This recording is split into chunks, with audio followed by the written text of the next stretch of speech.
Aquarius, this is for you. Sa mga umiibig na Aquarius, ito ang inyong message, guys. March 16, 2025 sa mga Aquarius. At ito ay kasalukuyan, papunta sa future. Kung nangyayari na sa iyo sa kasalukuyan. At hingi tayo ng advice sa inyong mga guides from heaven. Okay? Aquarius. Para sa pag-ibig ng mga Aquarius, ibigay mo ang tamang message dito. Thank you. Para sa pag-ibig ng mga Aquarius, kung kayo ay umiibig sa kasalukuyan, para to sa inyo. At sa mga hindi pa nasa pag-ibig, is marito ang inyong magiging sitwasyon. Okay, Aquarius, andito ang express your love. Di sabihin, single pa kayo. So, it's important to let people know that you love them. You have nothing to lose. Okay. Kung kayo wala pa sa pag-ibig, ipakita nyo sa mga tao, sa paligid, kahit hindi sa love, or sa love talaga na kayo ay kaibig-ibig na tao. Kaibig-ibig na person. Kumbaga, maging attractive kayo. Or kapag kayo ay umibig, dapat i-express nyo yung inyong love talaga. Huwag nyong itago, o huwag kayong, huwag nyong ikahiyangin yung nililigawan o nagugustuhan na person. Okay? Isipporta dito na malaman niya na mahal nyo siya. Okay? Paramdam nyo ang pag-ibig sa tao na to. And nandito ang leave your fears behind. Ibig sabihin, takot kayo umibig, ilan sa inyo. They're stopping this relationship from blossoming. Ayaw nyong i-express ang inyong nararamdaman sa tao na to. Parang, ang Aquarius na nandito sa reading ay ayaw ipakita masyado ang inyong nararamdaman. Hindi kayo nagpapakita ng emotion sa inyong karelasyon. Okay? Bakit nyo nararamdaman to, guys? Pag umiibig kasi kayo is dapat habang andyan yung inyong minamahal is i-express nyo. Mawala man siya, naramdaman niya na mahal nyo siya. At yun na yun. Sa pag-ibig kasi ay, kaya ka nga nasasaktan, ay ikaw ay umiibig. Or umiiyak ka, or natatuwa ka, kasi in love ka. Diba? Aquarius, tingnan natin ang message po you dito sa pag-ibig mo. Okay? Para sa mga Aquarius, pag-ibig nila is very soon. May taong paparating sa iyo very soon. So, clearly decide what you want so that it comes to you now. Okay? Paparating ng tao na to sa buhay mo o andyan na. Kumbaga, nasa highway na tao na to. Paparating na. Kumbaga, magkakaroon ka na ng pag-ibig ko. Ikaw ay single ngayon, magkakaroon ka na ng pag-ibig. So, dapat ay clear yung utak mo na gusto mong umibig this year. Okay? Hindi na ako magdududa pag may dumating na person sa harapan ko o mayroong magpahiwatig ng pag-ibig, hindi na ako magdududa. And nandito ang confidency, okay? Addictions are suffering your romantic life. May mga some unhealthy habits siguro kayo, yung mga pride, mataas na level standard pagdating sa pag-ibig. Something na, yun yung nakapagpapa-apekto na may taong iibig sa inyo or may iibigin kayo sapagkat may mga ine-expect kayo. Maaaring mataas ang standard nyo pagtingin sa tao, sa mukha, o sa physical, or sa kanyang pag-uugali, or sa standard pag-level sa buhay. Okay? Mayaman man o mahirap. So, andito yung confidency na nakaka-apekto para kayo ay magkaroon ng seryosong relasyon. Something din na kayo ay hindi pala salita. Okay, Aquarius? Minsan ay moody. Nandito sa Aquarius na nandito. Gusto lagi ay mapag-isa. Okay? So, express your love. Kung gusto niyo ng pag-ibig, is paparating ito soon. Kung alam niyo na talaga sa puso ninyo na kayo ay handa ng umibig. Ibibigay na sa inyo ni God ang pag-ibig na to kung handa na ang puso ninyo umibig muli. Okay? Aquarius, ito pa ang message po you. Okay, nakikita nyo unconditional love. The love between you and your person is eternal. Nothing and no one can take it away from you. So, maaari ang tao na paparting sa inyo ay tao maiintindihan kayo sa anumang bagay at magkakaunawaan kayo. At ang pag-ibig na ito ay matatawag na ito ay unconditional love. Wala siyang tatanungin sa nakaraan mo, hindi kanya questionin any sa buhay mo. Ano man ang mali mo, mga mistake mo sa buhay, mga nakaraan mo, na mga nakaraang person sa buhay mo, hindi niya, wala na. Parang hindi big deal sa kanya yun. Okay? At keep the door open. Okay. So, mukhang ilan sa inyo ay sinara nyo ng inyong puso sa pag-ibig. So, don't be focused on the closed door that you don't see the ones which open for you. May taong kumakatok, guys. Aquarius. May taong nagsasabi, Aquarius, gusto kita. Kaya lang parang ayaw mo nang umibig. Okay? May taong may gusto sa inyo, guys. Mayroon kayong secret admirer.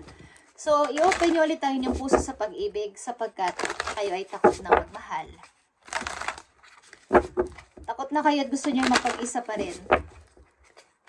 Open nyo inyong puso sa pag-ibig. Beware sa mga confidence na to, guys, na inyong nararamdaman o nararamdaman sa kasalukuyan. Parang ito ay ugali. Okay? About sa ugali. Kaya naapektuhan na inyong romantic life. Maaring kayo ay may problema sa inyong ding style o sa inyong pag-uugali. Kaya yung pag-ibig ay hindi nagtatagal. Okay? Maaring hindi kayo nagkakaintindihan ng iyong partner. And nagkakaroon dito ng parang away na wala ng pag-uusap. Wala ng closure is wala na. Tapos na agad. Okay? So kayo ang nagsasuffer, Aquarius. Okay, tingnan natin ang inyong message para sa inyong sarili, Aquarius. Para sa mga Aquarius. Thank you. Andito ang potion o remember to practice self-love. Okay. Self-love. Ibig sabihin, ang ilan sa inyo dito ay napapabayaan na rin ang sarili. Okay? Sapagkat, ayoko naman na talagang umibig. So, nagkakaroon ng kapabayaan sa sarili. Hindi na nag-aayos. Something na ayaw niya. Wala na kayo ng gana wala ng passion. Parang ang sinasabi sa inyo ng may ilan dito Aquarius na matandang binata at matandang dalaga. Okay? At may ilan sa inyo dito na matagal na walang partner sa buhay. So may paparating na tao sa buhay ninyo kung kayo ay willing, umibig. Again, is keep the door open. At iwasan ng mga unhealthy behavior. Okay? Parang addictive behavior. Okay? Meron din sa inyo dito na mapag-isa palagi, Aquarius. At hindi maiwasan nyo pagiging isang tahimik. Message mo sa mga Aquarius na nandito sa reading?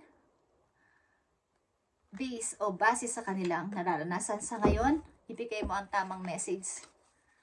Andito, Spider-Man. Spider, okay? Okay, guys. Nandito si Spider, guys. At ito ay manifestation. Spider. Okay?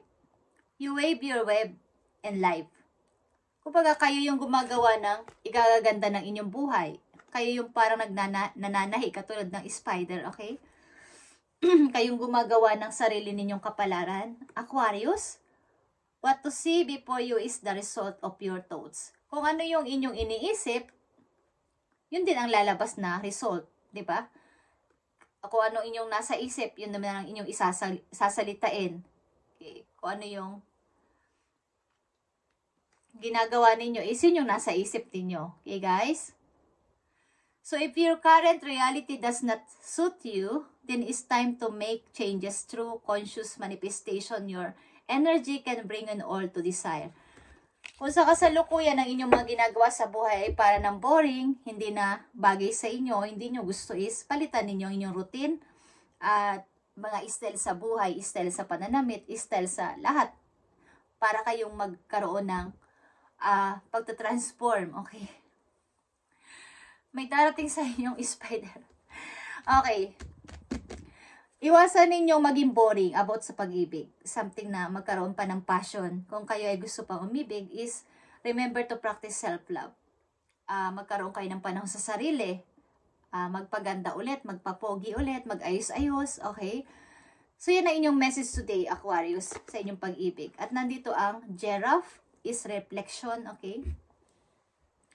Kung ikaw ay nakakaranas ngayon ng difficult situation, do not to rush into making a decision. Kung medyo parang may mga difficult kayo naranasan sa kasalukuyan, pag-ibig man yan o sa inyong sitwasyon sa trabaho, sa mga magulang, sa kapatid is, huwag muna kayong gumawa ng pagmamadaling desisyon. Okay? Sa kasalukuyan nyo.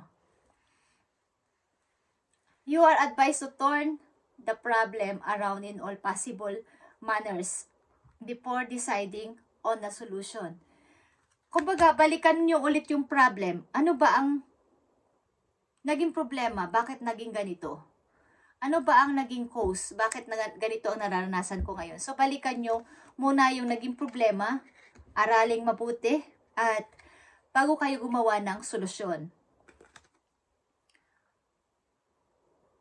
Your circumstances need to be examined carefully. Kailangan nyo muna itong pag-aralang mabuti bago kayo gumawa ng desisyon sa kasalukuyan. Ano man to, guys? Kung ito ay about sa pag-ibig or sa inyong sitwasyon sa bahay, sa mga magulang, kapatid, or sa mga anak ninyo, bago kayo gumawa ng anumang desisyonan, is balikan nyo ulit yung problema at tingnan, hanapan ng bakit ba naging ganito? Sino ba ang may dapat gumawa ng, kumbaga, may dapat nasisin ba dito o ano? Huwag muna kayong gumawa ng hakbang na ngayon na kayo magde-decide.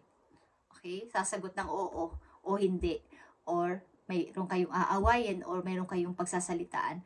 So, dyan muna yung pag-iisip-isip about dito sa sitwasyon. Okay? At about dito sa pag-ibig ninyo, iwasan ninyo mga addictive behavior na nakaka-apekto sa inyong romantic life. Hindi ko alam kung kayo ay mataas ang standard pagdating sa tao na inyong mamahalin. At maaaring ilan din sa inyo ay takot umibig. Ang ilan din sa inyo ay nakalingon pa sa nakaraan. Okay? Stand up yourself, Aquarius. At remember to practice self-love. Ang mga Aquarius na nandito sa reading ay wala pang karelasyon. Okay? Paparating pa lang ito kung kayo ay magiging open ulit sa pag-ibig. At ang pag-ibig na to ay mayroong unconditional na hindi kayo iiwan ng tao na to at aalamin at aaralin niya na bakit ka nagkaganito, bakit nagkaganito si Aquarius. Kumbaga itatanggapin ka niya kahit ano pa ang mga pinagdaanan mo sa buhay, ang ugali mo, is tatanggapin ka niya. Meron itong unconditional love. Okay?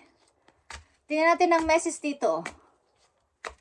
Para sa inyo pa, ng iyong person o magiging person pa lang, Aquarius. Sapagkat kayo karamihan dito sa reading ay single. Okay?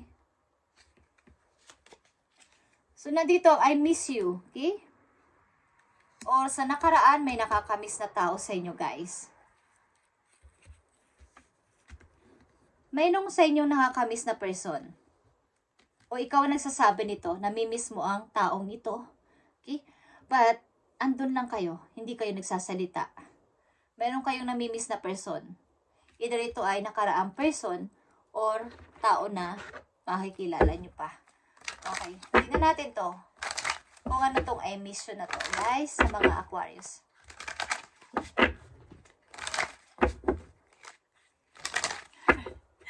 Okay, Aquarius.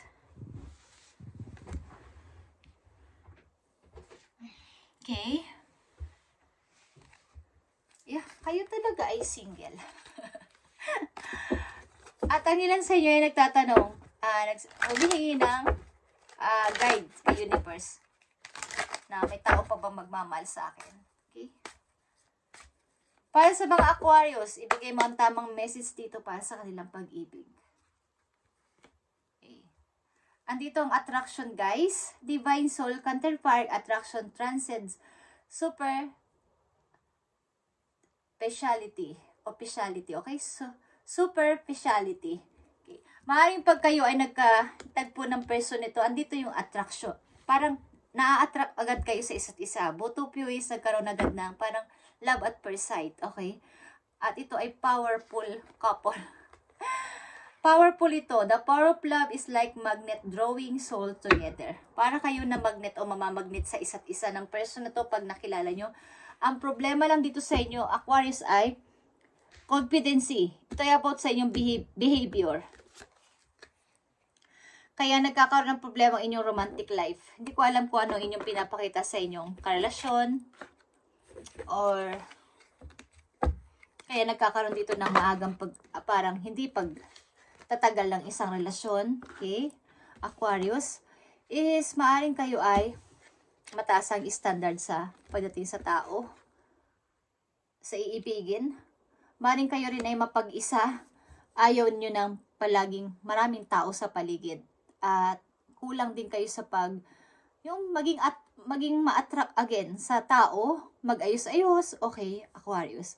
Kung kayo ay iibig is, ganito yung inyong maaaring sitwasyon at ang ilan sa inyo dito o karamihan sa inyo dito ay single na nandito sa reading. At kung kayo ay iibig is i-open nyo ulit yung inyong puso sa pagmamahal.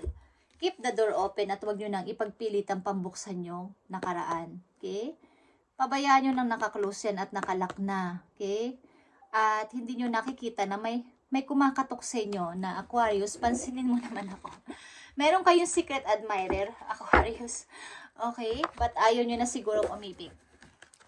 But, darating ito guys. Kung kayo makakapag-decide na iibig ako ulit. So, ibigay mo sa akin, Lord, ang taong ito na maaaring gusto mong ipakilala sa akin is ikaw ang magbigay sa akin ito. Okay? Maaaring kayo ay ayaw nyo na nang umibig. Ilan sa inyo nandito sa reading. Thank you, Aquarius, at ito inyong message ngayong March 16, 2025 sa inyong pag-ibig. Okay? At God bless sa inyong lahat, guys. At kung kayo ay ayaw pa umibig at tinatamad pa umibig is wala namang problema yon. Ang maganda lang dito ay magkaroon kayo ng self-love or minsan-minsan mag-relax kayo, mag-meditate, pag kayo mag-isa sa kwarto, umamoy kayo ng maglagay kayo ng mga aroma na sa inyong kwarto para ma-relax kayo, okay? So, maaaring kayo ay nagkukulang sa pag-care sa inyong sarili dahil sa mga naranasan nyo sa inyong buhay is, paminsan-minsan, is bigyan nyo ng pagre-relax sa inyong sarili, Aquarius. Okay? Thank you and God bless.